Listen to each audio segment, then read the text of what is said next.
Hi, this is Sebastian. You might know my mom, Heather, from Shine.fm. This is the Shine.fm Momcast. Take it away, Mom. Thanks so much for tuning in to the podcast today. I'm Heather, and today my guest is Laura Warfel. Laura, introduce yourself to the Shine.fm Momcast audience.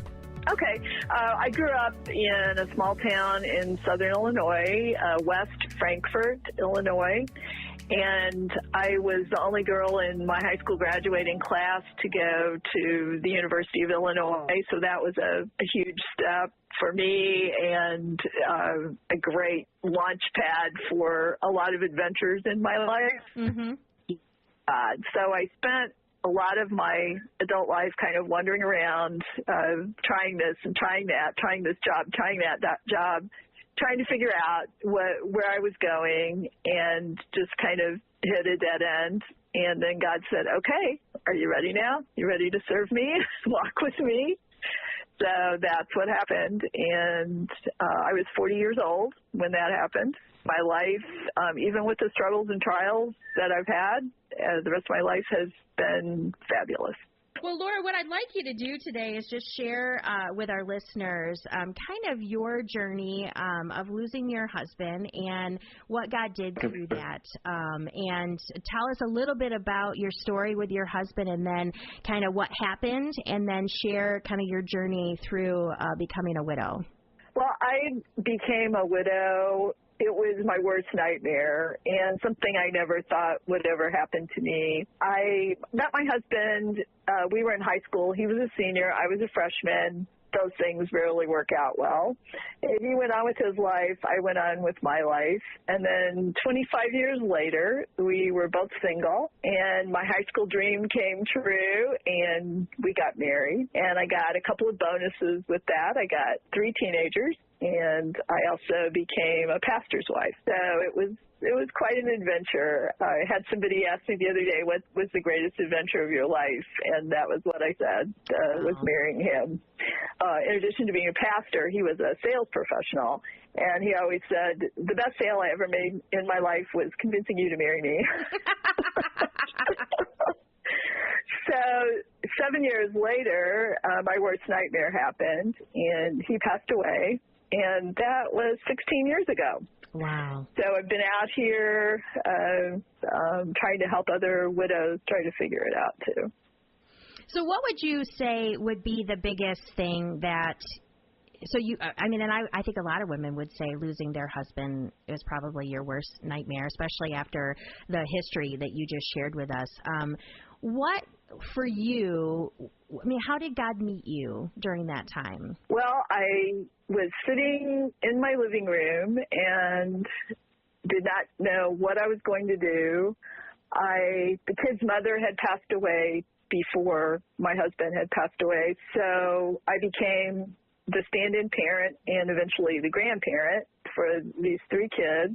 2 of them were still in college, and we had just moved to a new location for my husband's job, and we used all our savings to do that. And there were medical bills and lots of part-time jobs, so I had time to take care of him with his health issues. And 3 months later, after he passed away, my mom passed away. So I was really just starting over on all fronts in my life. I didn't have very many resources, and it looked like my life was going to be a disaster. And one thing that kept me from, and I studied in the Word, I listened to Joyce Meyer's teaching. That was what kept me giving up. Looking back at that, one of my friends likes to use the phrase, but God. That was my but God time. But God, he intervened and saved me. So talk to me a little bit about some of the ways that people loved you well during that time, and then kind of on the flip side of that, things that you really needed that people didn't provide. And I don't mean that in a negative way, but I think as a learning tool for those of us in the church, we're going to, I'm sure, in our lives either be someone who loses a spouse or have a friend or someone in our church that loses a spouse. And I want to know, what were some really good things that people did that really met your needs, and what were some things that, you wish that someone would have done or said during that period of time? I think the best thing that anyone did for me, I still remember it so vividly, 8 hours to my house, knocked on my door, I opened the door, and he said, "What do you need help with?" And I would never have had the courage to reach out and ask for help, and I never would have wanted to inconvenience anybody, those kinds of things, and that was so meaningful. The other thing that it has saved me multiple times is my sister Barb. And she's a judge. She doesn't tell me I'm crazy. She just accepts me for who I am, and she's walked with me through this whole process.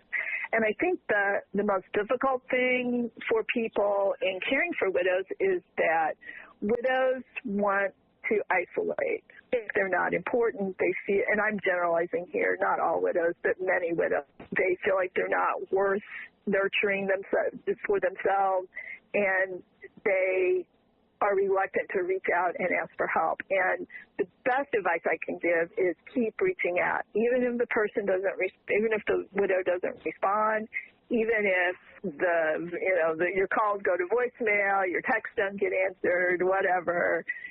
Keep reaching out, because the most important thing to know is that there are people who are still there for you no matter how awful you feel or what awful things you're going through. So from the perspective of, if you, like just what you just said, how do you I mean, I've been a person who struggled with depression, and I know that it's similar, like that from exactly what you just said, was that it's hard to reach out because either you don't have the energy or you feel like, no one wants to hear my sob story once again.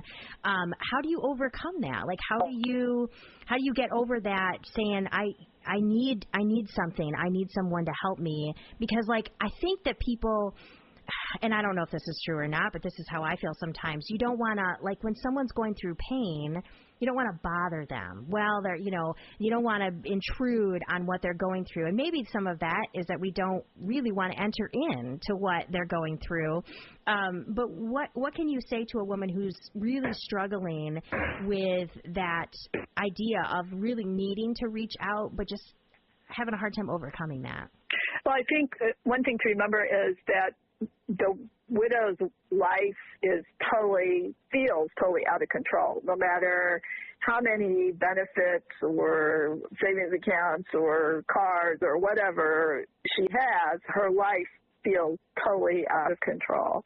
The next thing to her is that reassurance, even if the widow doesn't respond, is helping. Even if she won't admit it, even if you don't feel the payoff basically for reaching out, just that reassurance of knowing people are there. I think the worst feeling in the world is feeling like you're totally alone and abandoned. It puts you in that downward spiral.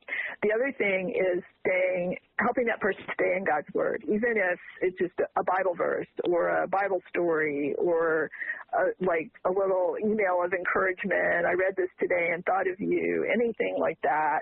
Just those touches, whether the widow responds or not, you don't know how God's going to use that and what the benefits are going to be. So what is your life like now? Now that, and not to say that there isn't still that loss there, but it's been a distance from that for you. What does your life look like now, and what brings you joy and what fulfills you? Well, now my major focus is my ministry to widows, and it's called More Than a Widow. And the goal of that ministry is to provide encouragement to help widows live beyond that label and to move forward with their lives. And I began this in 2015, so it's fairly recent, and mostly in response to seeing widows in my church family who didn't want to identify themselves as widows, didn't want to get together, didn't want to do anything that would bring attention to our congregation. Nobody knew who the widows were and knew who all the widows were. And a lot of the widows did not know that each other were widows. And so it created a really interesting new dynamic in our church family. The other benefit was to keep the focus on God's word and not on how bad I feel, how crummy my life is, how lonely I am, et cetera, et cetera, et cetera. So that's my main focus right now. However I can do that. A lot of it I do now online. Some I still do in my church. Some I do in my community. And the rest of my life is in a kind of a change period right now.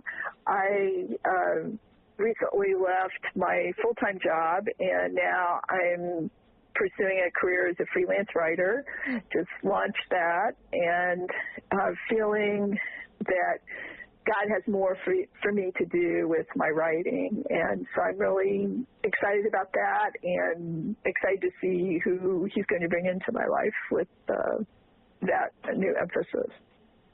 That's awesome. Well, if we will make sure to put the information for your website and your ministry in the notes of our podcast. And that'd be great. Okay. I want to thank you for being with us today.